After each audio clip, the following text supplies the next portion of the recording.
Hi guys, welcome to the channel. In today's video, I'm going to show you how you can remove repost on thread. So before getting into this video, must subscribe to our YouTube channel and click on the bell icon. So the first step you simply need to do is to open thread application.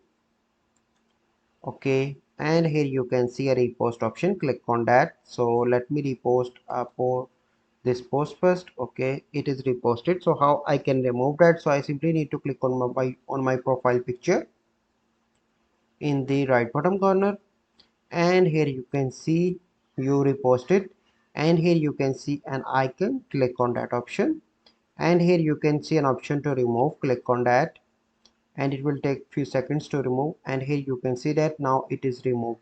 So this is a simple process by which you can remove repost on thread.